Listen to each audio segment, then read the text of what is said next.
अस्सलाम वालेकुम, नमस्ते, सत श्री अकाल। वीडियो देखने वाले सबके लिए दुआ है कि आप जहां भी रहें खुश रहें, शाद रहें, आबाद रहें और हमारे इस चैनल पे अपना प्यार दिखाते रहें। मेजर गौरवारिया सर की वीडियो लेके आए हैं। पाकिस्तान में एक गुरुद्वारा है सिख लोगों का, तो उससे गिरा दिया गया है। उसी हवाले से इसी टॉपिक के ऊपर वीडियो है। देखते हैं इस वीडियो को। इस वीडियो के ऊपर हमारा ओपिनियन अगर आप जानना चाहें तो वीडियो के लास्ट तक बने रहिए। मेरा नाम है नदीम इकबाल जंजुआ, मेरे साथ हैं Mohammad Sameer Khokhar. So guys, let's start. Oh, yeah. Oh. Cheers, brother. Good morning sir. And good morning, bhai. Good morning. Good morning. दोस्तों, चकने में चकने पे चर्चा पे आपका बहुत बहुत स्वागत है भाई। सी पैक में आपका स्वागत है। मूंगफली आ जाने देते हैं सर एक सी पैक में। यार मैं कल मूंगफली का पैकेट ही मंगवा देता हूँ। इन्हों को पहले इज्जत देते हैं, पहले इनके हाथ ऐसे जाते हैं फिर मुड़ जाते हैं ऐसे। मैं देख रहा हूँ तो फुल रिस्पेक्ट दी जा रही है चकने को। हाँ बताइए सर पाकिस्तान से। हाँ हाँ सॉरी यार। आप सर म्यूजिक बुलवा देते हैं। जो है म्यूजिक।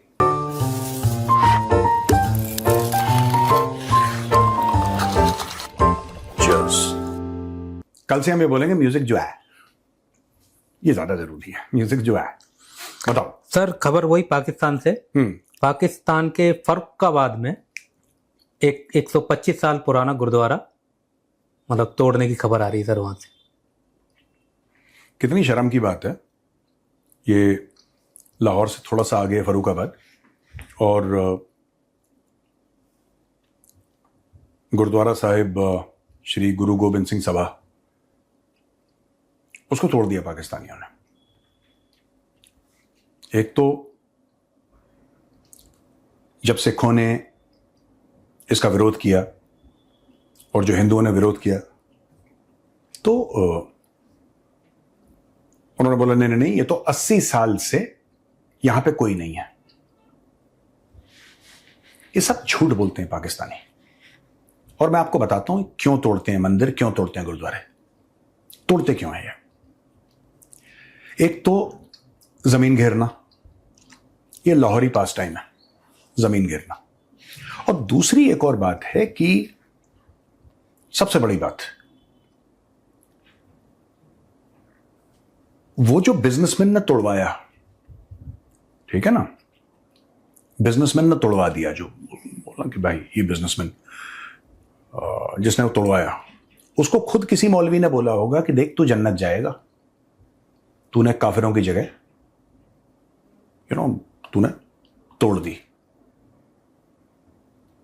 जहां पे बुत थे, जबकि गुरुद्वारा साहब में तो गुरु ग्रंथ साहिब होती है, और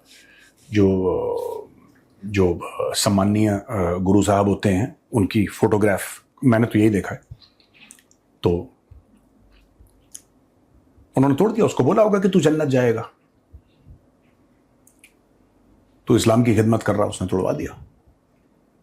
तो ये चीज है। अब बीच में कई लोग आए हैं इसमें। यूके बोल रहा है कि हम पैसा देंगे रेस्टोरेशन का। हेरिटेज नहीं, it's a religious place. Heritage बाद में है,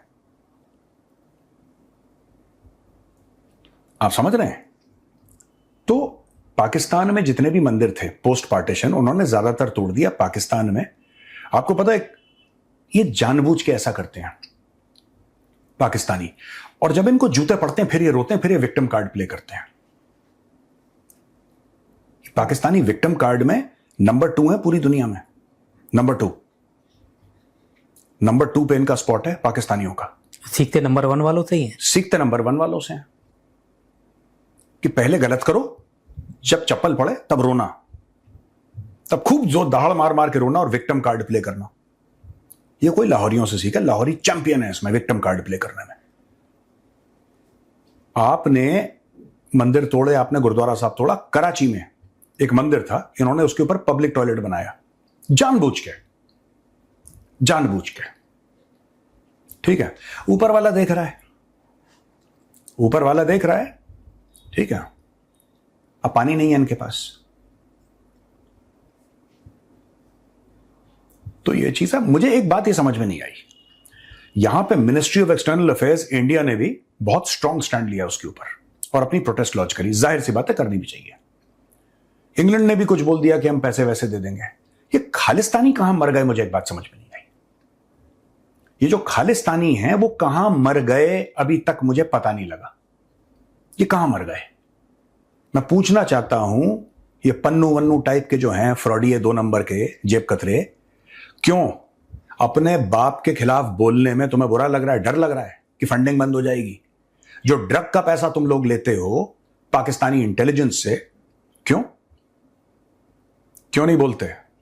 मुझे चाहिए पन्नू का वीडियो 24 घंटे के अंदर, तब मैं मानूंगा कि हां बंदे में दम है। जितने भी खालिस्तानी हैं, ये कनाडा में खालिस्तान का झंडा लेके जाओ। गुरुद्वारा साहिब 125 साल पुराना, historical, religious number 1, number 2 historical, cultural, उसको तोड़ दिया। सिखों का एक जो कहते हैं कि बहुत पावन एक गुरुद्वारा, उसको इन्होंने खंड खंड कर दिया। सारे खालिस्तानी चुप हैं, क्योंकि बाप पॉकेट मनी नहीं देगा, और बाप है खालिस्तानियों का ISI। ये इसकी सच्चाई है बॉस। पन्नू तो काफी दिनों से दिख भी नहीं रहा है सर, कहीं थे तो नहीं हो गया वो? पता नहीं। पर अब आपने अपील की है तो क्या पता निकल आए उसमें से। मैं चाहता हूं कि ये जितने भी खालिस्तानी हैं, चाहे अमेरिका में हैं, चाहे यूरोप में हैं, चाहे कनाडा में हैं, कहीं पर भी हैं, एक साथ आवाज बुलंद करके बोले कि ये जो गुरुद्वारा साहिब पाकिस्तान में टूटा है, राइट, इसको हम कंडेम करते हैं, और पाकिस्तानी गवर्नमेंट, पाकिस्तानी फौज, आसिम मुनीर इसकी माफी मांगे, ठीक है, और फिर दोबारा से ये गुरुद्वारा साहब को बनाया जाए उसी इज्जत के साथ, उसी रिस्पेक्ट के साथ, और सिख कम्युनिटी से माफी मांगी जाए। This is what I want. ये स्टोरी है। चलिए, और सवाल कोई? सर, कल भारतीय सेना अध्यक्ष 31वें धीरज सेठ जी, उन्होंने चार्ज संभाला, और पाकिस्तान में सर खलबली मच गई इसको लेके भी। और जो हैं, जी हाँ दोस्तों, तो वो आ गए सर, उन्होंने बोला कि कौन है जी हाँ दोस्तों, नाम तो बताइए। सुन लेते हैं sir. whoever Indian Army Chief is, उनकी से तो होती है थोड़ी बहुत सिस्टम के अंदर। आल्दो इंडिया के अंदर जो प्राइमरी डिसीजंस हैं वो इंडिया की प्राइम मिनिस्टर लेते हैं, और वो उनको कहा जाता है कि भाई जो हम कहते हैं वो करें। अच्छा, हाँ, कमर चीमा जी। तो जी हाँ दोस्तों, ज्यादातर वो बोल रहे हैं कि भारत में बोल्ड डिसीजन सेना नहीं ले पाती है, मोदी के सामने ही मोदी के ही आदेश पालने हैं। कहना क्या चाह रहे हैं जो पाकिस्तान को अपने नजर में रखते हुए? देखिए, उनकी भी गलती नहीं है, मैं उनकी गलती नहीं मानता।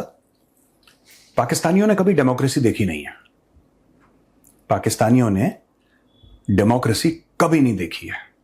और जो ये कहती है कि सेना बोल्ड फैसले नहीं ले सकती है, तो एक्चुअली पाकिस्तान में ऐसा होता नहीं है। पाकिस्तान में देखिए, पाकिस्तान में जो कागजों में लिखा है और जो हकीकत है, उसमें बहुत जमीन आसमान का फर्क है।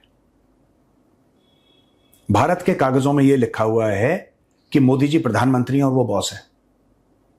जमीन में भी यही लिखा हुआ है। व्हेन आई से जमीन, आई मीन जो हकीकत है, जो फैक्ट्स हैं, उसमें भी यही लिखा हुआ है कि प्रधानमंत्री मोदी देश के लीडर हैं, ही इज द बॉस।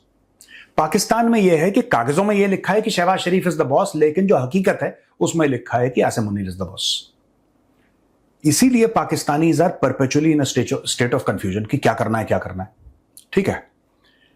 दूसरी बात यह है कि हां, आर्मी, नेवी और एयरफोर्स ने मिलके, and of course one of the greatest generals to have come out, perhaps the finest general to have come out of the Indian Army, General Sam Manekshaw, later Field Marshal,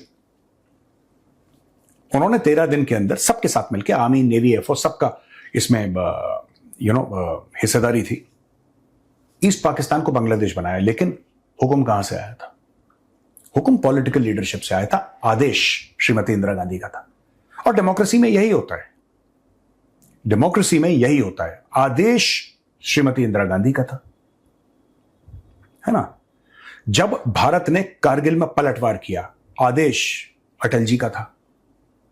जब आप ये देखिए कि चाहे वो surgical strikes, चाहे वो बालाकोट हो, चाहे वो ऑपरेशन सिंदूर हो, आदेश प्रधानमंत्री मोदी जी का था। जब इजराइल ने तेहरान के ऊपर हमला किया और अमेरिका ने हमला किया, आदेश बेंजामिन नेतन्याहू और डोनाल्ड ट्रंप का था, ठीक है ना। ये अमेरिकन जनरल का फैसला नहीं था कि चलो कल मैं तेहरान के ऊपर बमबारी करूं, या कोई इजरायली जनरल का फैसला नहीं था।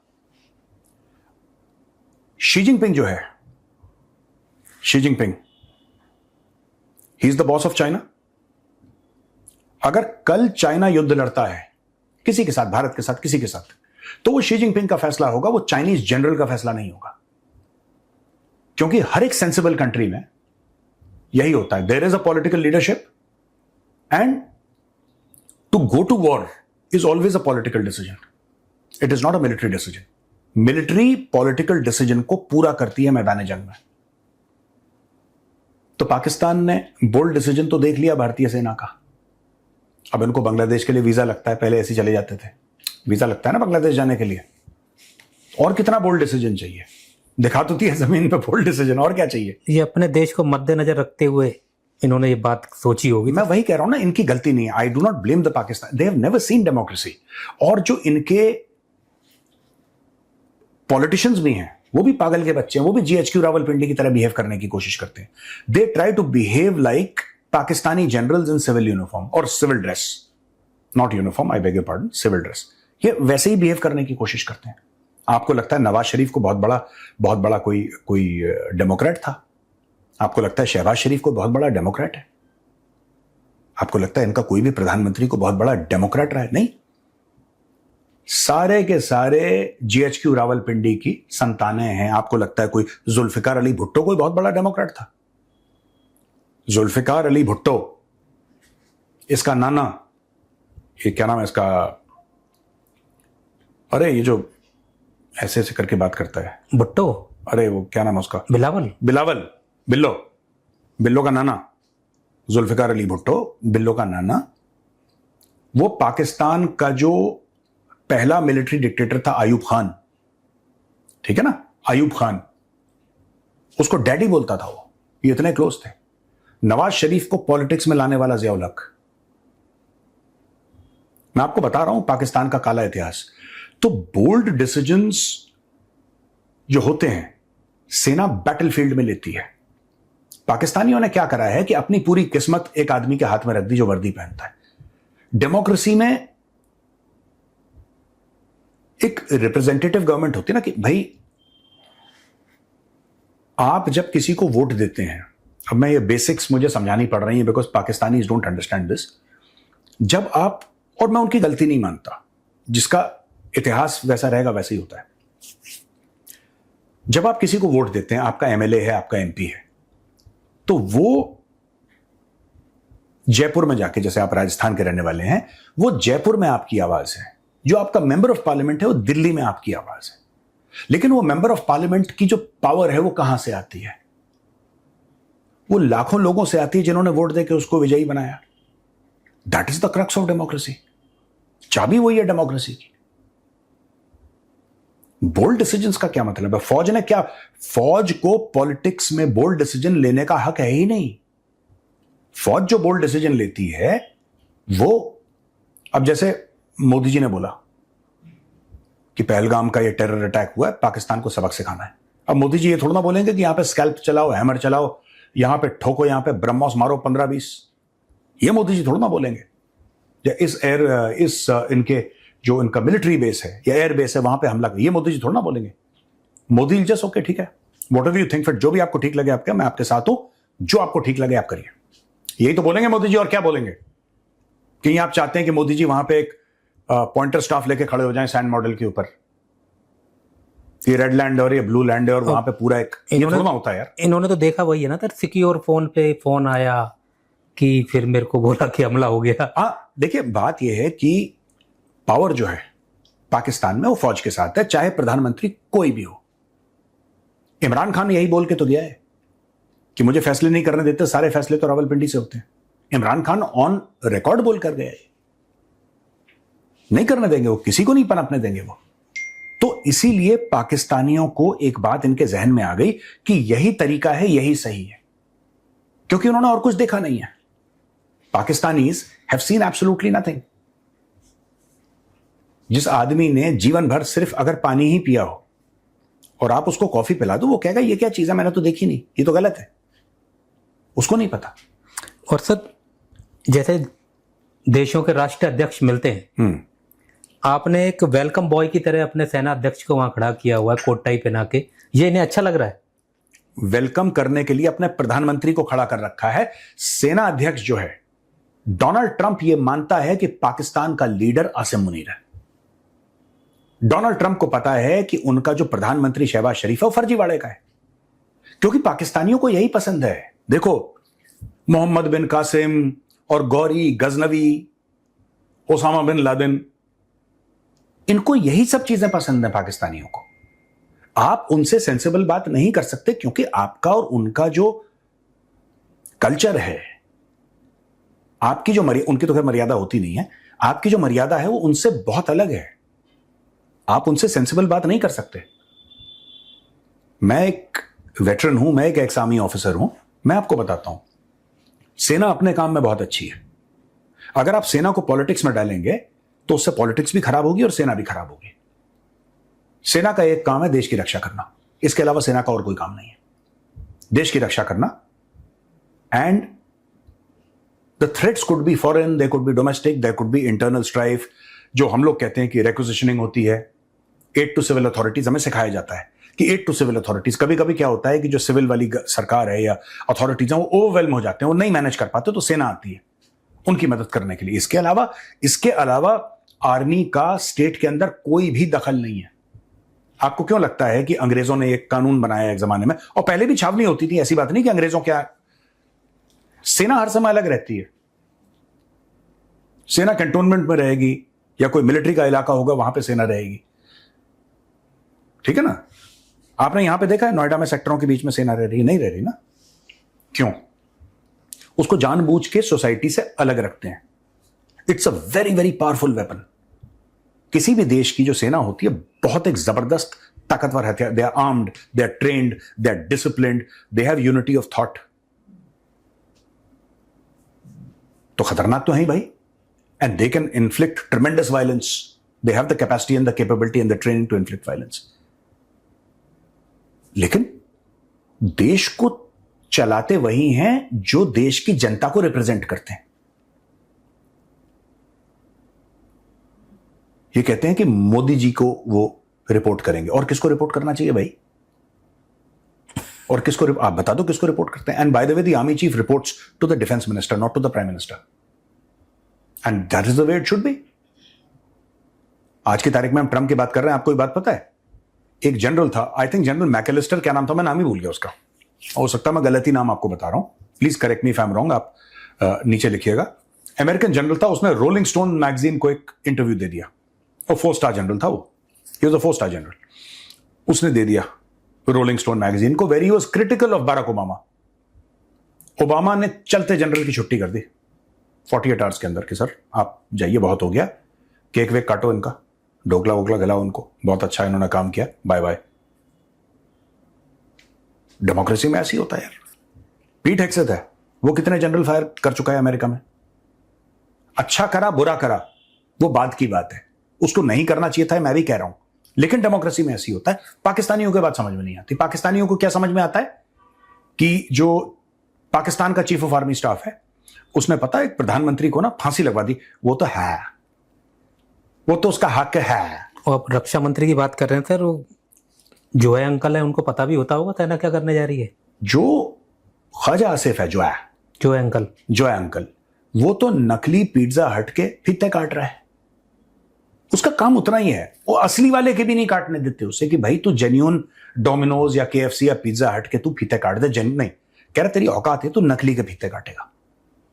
उसने नकली के फीते काटे. उसकी है ही औकात इतनी यार. और बीच बीच में तो इंटरव्यू देते रहना और कुछ बोलते रहना, कुछ उसको बोलना कुछ है, वो पाकिस्तान को टॉयलेट पेपर बोल देता है. वो उन्होंने ऐसी सर वो बुलवाते तो हैं उसको जान मान के. ऐसा नहीं है कि अगर वो गलत करता तो अब तक तो. एक्चुअली क्या है कि ये भी भारत में ना समझ की गलती है. भारत में हेडलाइन बनती है कि ख्वाजा आसिफ ने यह बोला पाकिस्तान के डिफेंस मिनिस्टर ने, तो कुछ बोला तो मीडिया फिर कवर करता है, दुनिया भर का, भारत का भी मीडिया कवर करता है। भारत के मीडिया को मैं ये बता दूं इस शो के माध्यम से कि उसकी औकात ठीक है। जो पाकिस्तान का डिफेंस मिनिस्टर, ख्वाजा आसिफ की सिर्फ बात नहीं कर रहा, कोई भी पाकिस्तान का डिफेंस मिनिस्टर हो, उसकी औकात जीरो है, उससे कोई कुछ नहीं पूछता। He is not involve in policy, he is not involve in anything, budgeting, किसी चीज में भी वो नहीं है। उसको सिर्फ बोला है कि अबे ख्वाजा फाइल भेज रहे हैं, अंगूठा लगा दियो, जी मालिक। इससे ज्यादा उसका कुछ नहीं है। इसलिए वो जहां पढ़ता बोल पड़ता सर, वो क्या करे कुछ तो। सबसे अनएम्प्लॉयड आदमी अगर पाकिस्तान में कोई होता है तो पाकिस्तान का डिफेंस मिनिस्टर है। पाकिस्तान के पास डिफेंस मिनिस्टर है क्यों, मुझे यही समझ नहीं आता आजकल। कभी नहीं समझ में आया आजकल, क्या कभी नहीं समझ में। तो जो पाकिस्तान में कंफ्यूजन है, मैं उनको बुरा नहीं कह रहा, मैं गलत नहीं कह रहा, वो एक कंफ्यूजन जेन्युइन है, क्योंकि उनके यहां वैसा ही होता है। ये पाकिस्तान है जी, और इस पाकिस्तान में ऐसे काम जो है कुछ अरसे से बिल्कुल चल रहे हैं।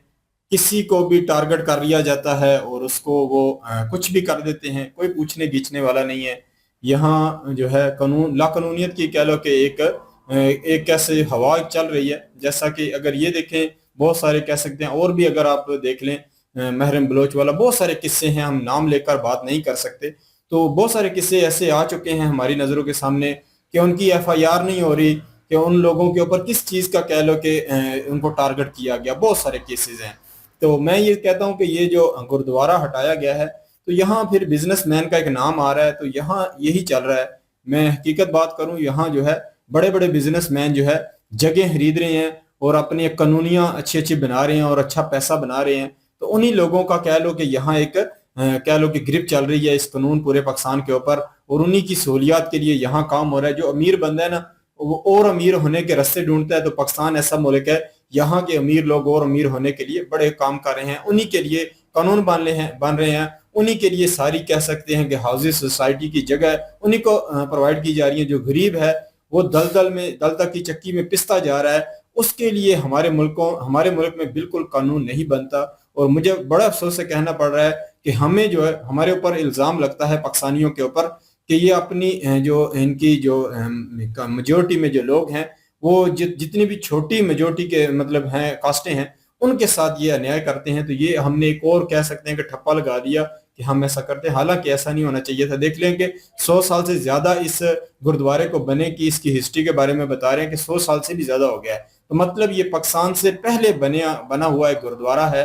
तो इसको इस तरीके से डिस्ट्रॉय करना ये बिल्कुल भी अन्याय है। ये चीजें तो ऐसी होती हैं कि इनसे पैसा बनाया जाता है, इनसे ये जो जगह होती हैं, इनके जरिए दुनिया भर ने टूरिज्म इनके लिए जो है उसे अपनी तरफ खींचते हैं। दुनिया तो ऐसे काम करती है, ऐसी ऐतिहासिक जगह को तो और प्रमोट करने के लिए लोग काम करते हैं। पर पाकिस्तान एक ऐसा कंट्री है जो ना इतिहास से कुछ सीखता है, ना ऐसी जगहों को कह सकते हैं कि एक मुल्क की कह लो कि एक इकोनॉमी में थंब बनाने के लिए काम कर सकता है। यहाँ फिर उसे गिराकर अमीर लोगों की कह सकते हैं कि यहाँ कॉलोनियाँ बनेगी, उनके बिजनेस बनेंगे, उनको यहाँ अच्छी अच्छी जगह इस तरीके की प्रोवाइड की जाएंगी। मैं ये समझता हूँ कि अन्याय है। लाहौर के नज़दीक ये काम बता रहे हुआ है, तो लाहौर के नज़दीक और भी बड़ी जगह हैं। अगर कोई बिजनेसमैन है तो और जगह दे देनी चाहिए थी। हमें सिख लोग, जो सिख बरादरी है, उनके दिलों को ठेस पहुंचाकर ऐसा काम बिल्कुल नहीं करना चाहिए था। ये कह सकते हैं कि इस मुल्क में तो जितनी भी हमारी आम छोटी कम्युनिटी है, उनके साथ अगर ऐसा जुल्म होता रहेगा तो आखिर वो अपने आप को फील करेंगे कि हम यहाँ अनसिक्योर हैं,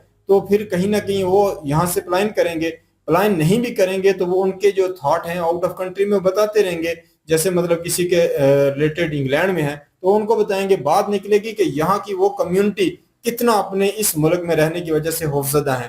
तो ये हमारी गलत इमेज शो हो सकती है, ये गलत इमेज दुनिया भर में जा सकती है। इसमें पाकिस्तान को कहीं ना कहीं एक अलग नजर से देखा जा सकता है। तो हमारे अदारों को सोचना चाहिए, अपनी हर कम्युनिटी को खुश रखने के लिए अच्छा कार्य करके इसको टूरिज्म के लिए अगर इस्तेमाल करते तो मेरे नजदीक सबसे बेस्ट था। इसके बाद अगर देखा जाए तो आलोक सर की कुछ बातें, सॉरी मेजर सर की कुछ बातें मुझे बिल्कुल समझ नहीं आ रही थी। मैंने तो यही पढ़ा था कानून में कि जो आर्मी चीफ होते हैं, जितने भी जनरल होते हैं, ये सारे डिफेंस मिनिस्टर जो होता है, इनके साथ डायरेक्ट रवाबित होता है इनका, और इन्हीं के मातहत जो है वो अपनी बात जो है हुकूमत तक पहुंचाते हैं। हुकूमत का ये बंदा होता है, ये उनकी बात लेता है, वो जो भी फैसले होते हैं ये इस तरीके से आते हैं। पर यहाँ ये बता रहे थे, मुझे थोड़ा कंफ्यूजिंग हो रही थी कि ये मोदी जी से बात कर रहे हैं।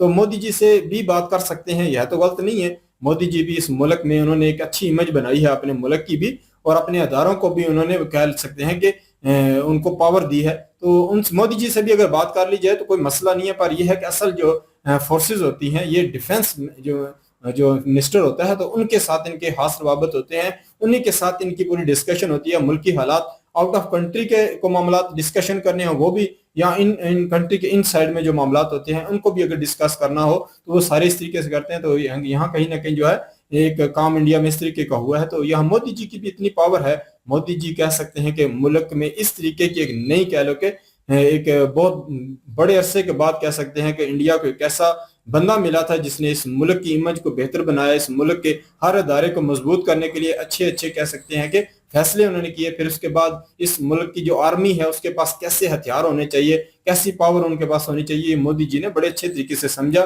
देख लें कि मोदी जी के आने के बाद राफेल तैयारे जो है इंडिया में आए, तो मोदी जी ने इतने इतने बड़े बड़े फैसले किए हैं। तो अगर फोर्सेस मोदी जी से भी डायरेक्ट रब्ता करती हैं तो भी ये गलत नहीं है, क्योंकि मुल्क के हित में देखा जाए जो बंदा होता है, तो अगर देखा जाए दोवल साहब जो है सरकारी सतह पे अगर देखा जाए तो उनकी इतनी ज्यादा नहीं दिखता कि वो किसी अदारे में रहे, पर वो कह सकते हैं कि वो इंडिया की कह सकते हैं कि जो खुफिया एजेंसियां हैं उनके साथ उनके रवाबत है, क्योंकि उन्होंने एक लंबे अरसे से अपनी एजेंसियों के लिए काम किया। तो उनका जो दिमाग है उसको एजेंसियों ने देखा कि जिस तरीके से ये बंदा डील करता है किसी भी मामले को, किसी भी जगह पे कोई भी हैपन होता है, तो ये बंदा जिस तरीके से डील करता है, क्योंकि मैंने देखा था कि जो इंडिया में बहुत सारे ऑपरेशनों के मैंने देखा के ऊपर उन्होंने ये बड़े बड़े कार्य सर अंजाम दिए, बड़े बड़े उन्होंने खुफिया ऑपरेशन किए। तो इस वजह से अगर देखा जाए इतनी एज होने के 80 साल मेरे ख्याल में उनकी इससे भी ऊपर एज हो चुकी है और वो अभी तक दोवल सर जो है काम कर रहे हैं। तो ये मेन चीज होती है कि एक बंदे का किरदार भी जो है वो भी शो होता है। तो इसलिए मोदी जी से भी कोई रब्ता कर ले, दोवल सर से भी कोई रब्ता करे, तो ये इंडिया के वो थंब है जिन्होंने इंडिया का कह सकते हैं पूरा नक्शा इन्होंने बहुत ही खूबसूरत तरीके से उसे रिप्रेजेंट किया है। बिल्कुल जी, सबसे पहले तो गुरुद्वारा साहब जो है उसके ऊपर बात कर लेते हैं। बहुत गलत हुआ है और पाकिस्तान में आए रोज इस तरह की चीजें होना नहायत ही अफसोसनाक है। हम किसी भी कह लें कि धार्मिक जो स्थल है उसको गिराने के हक में बिल्कुल भी नहीं है। देखें कि यहाँ पे एक जो नैरेटिव, एक जो चूरन बेचा जाता है ना, ये जन्नत वाला और हुरों वाला, ये चीजें ठीक नहीं है। और जितने भी मौलवी हैं उनका ये ज्यादातर काम होता है, वही लोगों को ब्रेन वॉश करते रहते हैं। लेकिन जो कोई भी बिजनेसमैन है भाई, अगर उसने अपने बिजनेस को चमकाने के लिए ये चीजें की हैं तो नहायत ही अफसोसनाक ये कह लें कि बात है। इस तरह से नहीं करना चाहिए। हजारों करोड़ों लोग होते हैं जिनकी धार्मिक स्थल के साथ आस्था जुड़ी होती है, और करोड़ों लोगों के दिलों को रौंदना और उनके जज्बात को ठेस पहुंचाना सरासर गलत है। देखिए कि हम जिस धर्म से ताल्लुक रखते हैं, अगर कोई उस धर्म के साथ ऐसा करे तो सबको तकलीफ पहुंचती है। तो फिर हर इंसान को चाहिए कि दूसरे धार्मिक जो स्थल है उनकी इज्जत करे। हम भी कहते हैं कि पाकिस्तान में वो इज्जत नहीं है, लेकिन होनी चाहिए। हम ये तो कह ही सकते हैं ना, इतनी तो कैपेसिटी है हमारी बोलने की कैपेसिटी है, तो हमें कम से कम बोलना तो चाहिए कि भाई गलत और सही के ऊपर चले। कहते हैं जी, बंदा कहता है जी कि मेरी इतनी ताकत नहीं है, लेकिन जितनी उसकी ताकत है कम से कम उतना तो उसका वो यूज करे ना। हमारी ताकत है, हम बोलते हैं कि हम बोल सकते हैं कि गलत हुआ, हम कहते हैं कि गलत हुआ, नहीं होना चाहिए था। और दूसरी चीजें ये है कि वाकई ये बात जो इन्होंने की है ना कि खालिस्तानी जो है उनको तो, क्योंकि उनका तो मेन ये, क्योंकि उनके तो सारा कुछ कह लें कि बाबा गुरु नानक जी हैं, और गुरुद्वारा जो है वहां पे उनकी फोटोग्राफ रखे होते हैं, और जो पवित्र किताब है गुरु ग्रंथ मेरा ख्याल है उसको कहा जाता है, वो भी वहां पे मौजूद होती है। तो ये सरासर गलत है। उनको भी चाहिए कि शोर शराबा करें। वैसे तो बड़े वो कह लें कि इन चीजों के लिए शोर शराबा करते हैं, तो यहाँ पे जो चीज हुई है उनको इस चीज के लिए एहतजाज करना चाहिए। और इंडियन जो कहते हैं कि सरकार है उनकी तरफ से कोई एक्शन लिया गया है, एहतजाज किए गए हैं, एहतजाज रिकॉर्ड भी करवाए गए हैं कि गलत हुआ। दूसरी इन्होंने जो बातें की हैं भाई, वो बातें इस तरह की हैं, चूंकि हम अभी यहाँ पे मौजूद हैं और नए नए कानून जो है वो बेशुमार पास हुए हैं, तो बड़ा ही हमें सोच समझ कर जो है ना वो बोलना पड़ता है। जो इन्होंने बात की है ना ख्वाजा आसिफ की, ख्वाजा आसिफ एक डिफेंस मिनिस्टर है, और एक डिफेंस मिनिस्टर के पास ये अथॉरिटी होती है कि सारे इदारे जो होते हैं वो उसके अंडर होते हैं, और बिना उनकी इजाजत के वो नहीं कर सकती। और जो प्राइम मिनिस्टर होते हैं वो जाहिर सी बात है सबके बॉस होते हैं, वो डिफेंस मिनिस्टर के भी बॉस होते हैं, उनकी इजाजत से सारा कुछ होना होता है। तो ये डेमोक्रेटिक जो कंट्री है ना, जो जमहूरियत वाले मुल्क है, वहां पे ऐसा ही होता है। इन्होंने मिसालें भी दी हैं। इन्होंने यूएसए की मिसाल दी है कि वो कह लें कि हालांकि कहा जाता है कि डीप स्टेट जो है वहां पे वो सारा कुछ कंट्रोल करती है, लेकिन देख लें कि एक 4 स्टार जनरल जो है बिना इजाजत के उसने जिस तरह से इंटरव्यू अपना दिया है और उसको उन्होंने निकाल दिया। बराक ओबामा थे उस वक्त और बड़ा स्ट्रिक्ट जो वो सदारती निज़ाम वहां पे मौजूद है। अब डोनाल्ड ट्रंप जो है कहते हैं कि उसी का चलता है। देख लें कि कितने एहतजाज भी यूएसए में हुए हैं कि जो आप ईरान के ऊपर बमबारी कर रहे हैं, इसराइल के कहने पे कर रहे हैं, आपने पूरे कंट्री को युद्ध के कह लें कि युद्ध में भेज दिया है। क्या हुआ गया? कोई एक्शन हुआ उसके खिलाफ? क्योंकि वो बॉस है, उसकी चलती है। जब जब उसने अपने इदारों को ऑर्डर देना है, वो ऑर्डर उन्होंने मानना है और उनको मानना पड़ेगा। तो ये चीजें हैं, ये डेमोक्रेटिक जितने भी कंट्री है ना, वहां पे जितने भी इदारे होते हैं उनकी जिम्मेदारी होती है सिर्फ और सिर्फ अपने देश की रक्षा करना, क्योंकि वो एज अ सिक्योरिटी सिस्टम जितना भी होता है वो उनके अंडर होता है। उस हवाले से उनके कार्य बनते हैं। बाकी जो पॉलिटिक्स है या पॉलिटिक्स जो लीडर होते हैं वो उनके अंडर नहीं होते, उनका वो कुछ नहीं बिगाड़ सकते, उनको हुक्म मानने पड़ते हैं। इस बात के ऊपर भी इन्होंने चर्चा की है। बिल्कुल भी अभी देखा होना पड़ेगा। मैं भी ये देखूंगा कि खालिस्तानी अभी इसके ऊपर किस तरीके से अपना एहतजाज रिकॉर्ड कराते हैं, क्योंकि काफी पाकिस्तान के साथ रवाबित जो है खालिस्तानियों के हैं और काफी ज्यादा पाकिस्तान को वो कह सकते हैं कि लाइक भी करते थे इससे पहले। तो ये है कि अभी ये गुरुद्वारे के बाद यहाँ कह सकते हैं कि आउट ऑफ कंट्री में वो क्या सिचुएशन क्रिएट करते हैं, क्या वो एहतजाज करेंगे, क्या वो कहीं ना कहीं पाकिस्तान से राब्ता करेंगे, ये देखने वाली बात होगी। ये देखिए आज की वीडियो। इस वीडियो के माध्यम से आप लोगों का क्या कहना है, आप लोग कमेंट सेक्शन में अपनी राय जरूर दीजिएगा। दुआओं में याद रखिएगा। मिलते हैं नेक्स्ट वीडियो में, तब तक के लिए अल्लाह हाफिज़, पीस।